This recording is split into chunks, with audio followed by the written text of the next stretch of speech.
Oke, jurnal kinematika. Jurnal kinematika.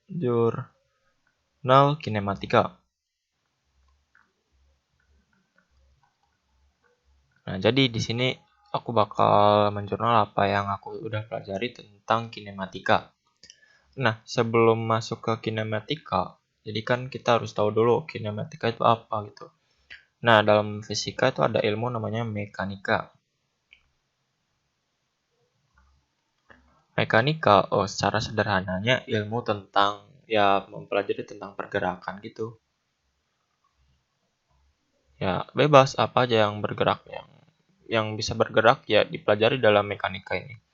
Nah, terus diturunkan nih jadi dua ilmu namanya kinematika dan dinamika gitu. Dinamika. Gimana kalau kinematika sendiri itu ilmu tentang bagaimana benda bergerak.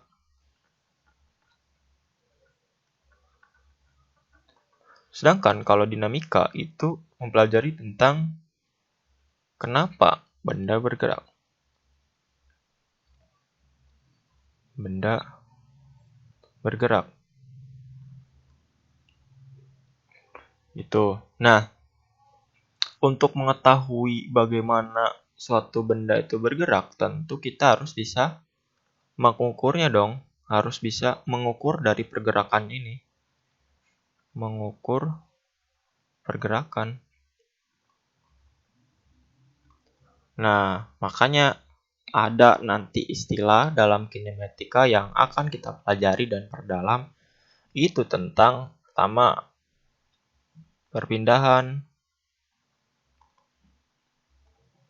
jarak, dan posisi.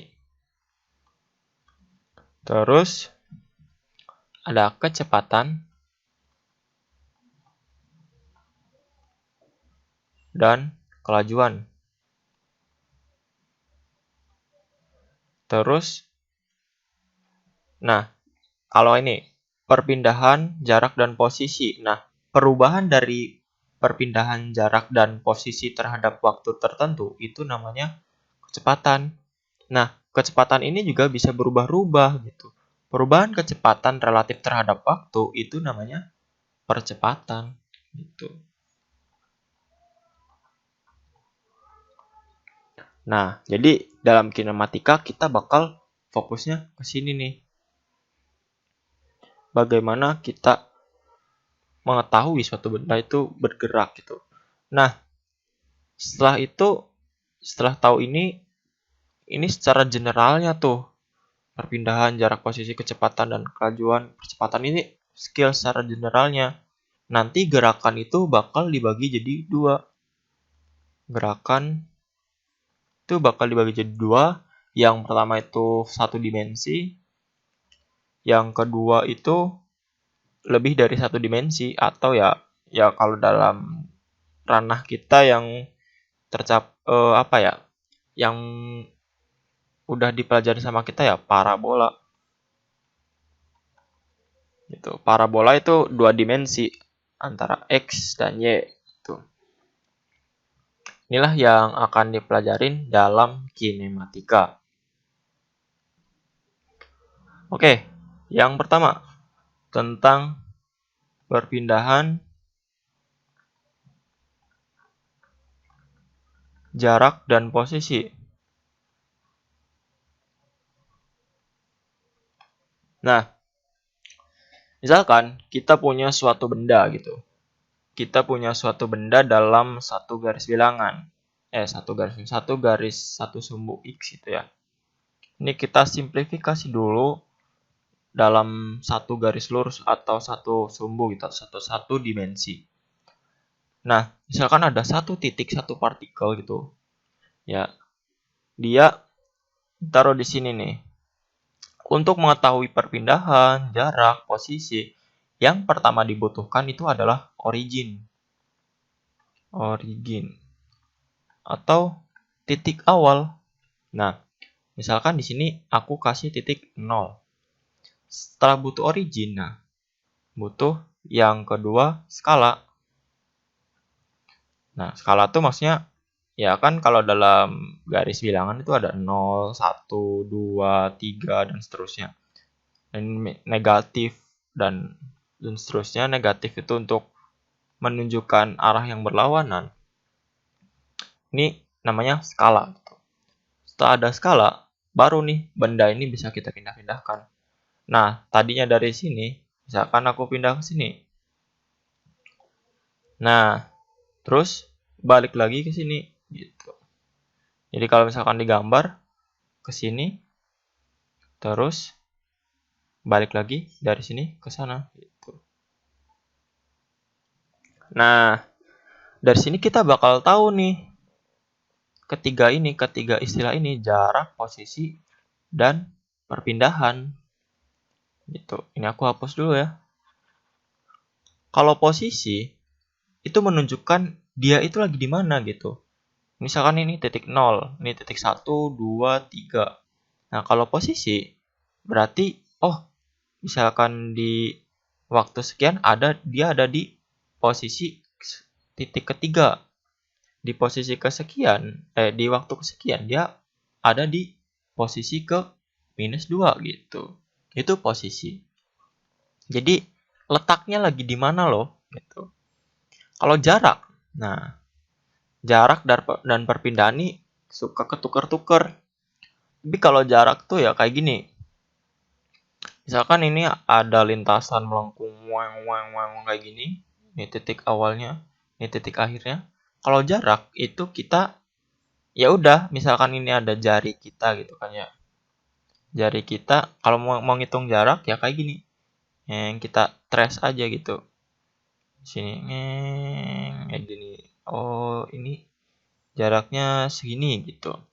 Nah, tapi kalau misalkan perpindahan, nah efektifnya dari sini sampai akhir itu ditarik garis lurus gitu. Ya walaupun ini nggak lurus ya. Tapi intinya gitu, kalau perpindahan itu ditarik garis lurus dari titik awal sampai akhir gitu. Nah, berarti kalau ini jaraknya itu ini ditambah segini gitu. Berarti kan ini 3 ditambah dari 3 ke -2 kurangi 3 kurangi 2 lagi tambah 5. Jadi sama dengan 8 satuan. Ini jarak. Nah, kalau perpindahan sendiri, perpindahan itu berarti titik awalnya di sini, titik akhirnya di sini kan. Berarti cuma berpindah 2 satuan doang. Nah, tepatnya ada negatifnya gitu. Atau kalau nggak mau ada negatifnya, 2 satuan ke kiri gitu, ke kiri. Kenapa tuh? Nah, di sini harus tahu tentang vektor dan skalar. Mungkin udah pada tahu ya kalau vektor itu merupakan besaran yang punya besar atau nilai dan arah. Kalau skalar dia cuma punya nilai gitu. Jadi kayak gini, misalkan kalau vektor sendiri ya, vektor misalkan ada suatu vektor gitu. Dia nggak cuma ada garis kayak gini doang gitu. Tapi di sini ada tanda panahnya. Sedangkan kalau skalar dengan nilai yang sama misalkan dia cuman ya udah terdiri dari segmen garis doang. Tuh, ini tentang vektor dan skalar. Intinya kalau vektor itu punya besar dan arah, kalau skalar itu cuman punya besarnya doang atau nilai. Gitu. Nah, si perpindahan jarak posisi ini ya, perpindahan biasanya nih dilambangkannya ada deltanya nih. Delta H, delta X, delta S dan kawan-kawannya. Di sini ada karena vektor ada di sini. Ada topinya. Kalau jarak cuman S, delta S doang kayak gitu. Kalau posisi cuman ya satu doang gitu. Itu. Nah, sekarang udah tahu kan perpindahan. Nah, misalkan kita pengen tahu nih dalam waktu 5 detik 5 second seberapa jauh sih itu berpindah gitu. Nah, kita dikenalkan oleh konsep namanya kecepatan.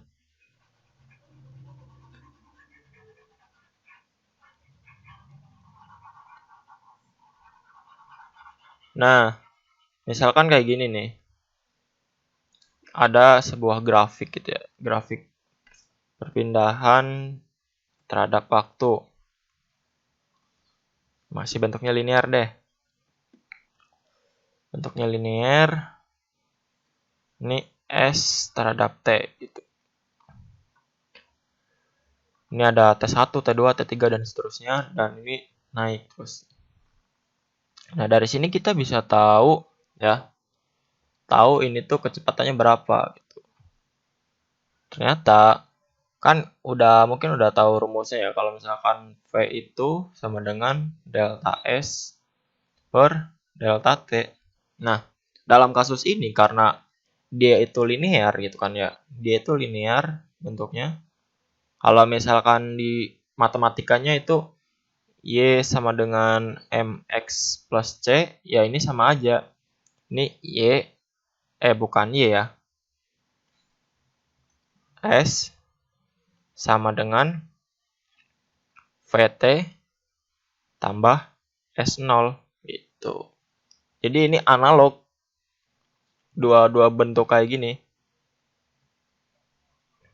Kenapa aku bisa tahu kayak gitu? Ini kan X itu sebuah variabel gitu kan ya. Ini juga T juga variabel. Dia yang dimana dia tuh mereka berubah-ubah. Sedangkan V ini sama M relatif konstan gitu. Coba ini kan linear. Berarti kan gradiennya itu konstan kan? Delta S per delta T, atau kalau dalam matematika M sama dengan delta Y per delta X kan. Gitu. Jadi ini sebenarnya kita belajar persamaan garis, terus persamaan kuadrat, terus nanti tambah turunan sama integral, itu buat menerjemahkan bahasa-bahasa yang ada di fisika ini gitu. Udah kan delta S per delta T. Nah, kita dapat nih kecepatannya berapa sekian gitu. Nah, kalau misalkan kita mau ngitung kecepatan benda yang bergeraknya kayak gini nih. Sebentar, aku hapus. Ada benda bergeraknya melengkung kayak gini. Set tuh. Ini set. Nah, apa kita bisa menghitung kecepatannya? Bisa.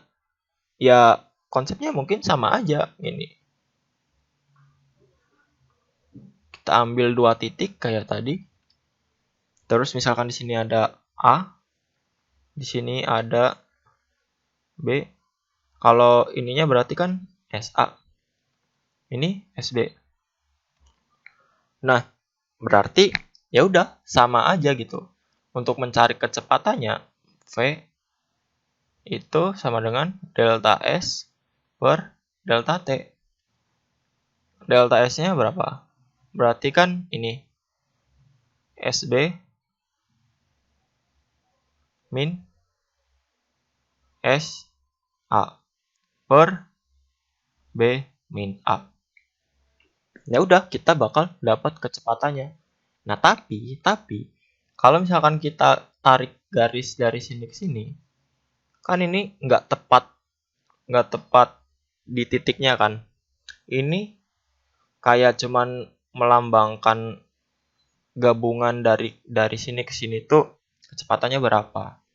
Nah, untuk yang bentuk kayak gini sendiri, dia itu namanya kecepatan rata-rata.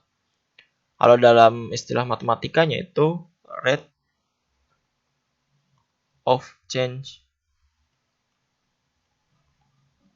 Nah, dalam fisika change-nya ini bisa diganti apapun, rate of velocity, rate of speed dan kawan-kawannya. Dan ya misalkan kita sebut dalam istilah bahasa Indonesianya, yang kalau misalkan ada formula kayak gini, dia itu namanya kecepatan rata-rata.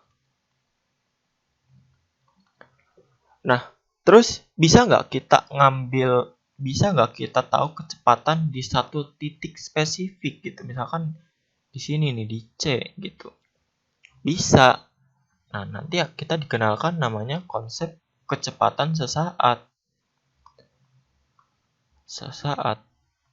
Caranya gimana tuh buat nyarinya?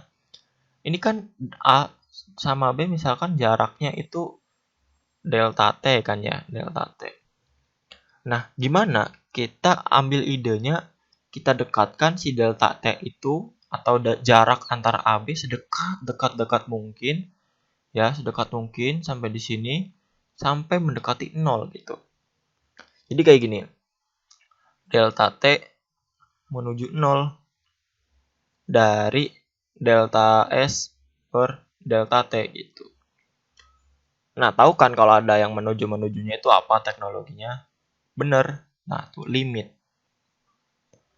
Limit menuju delta T, limit T delta T menuju 0.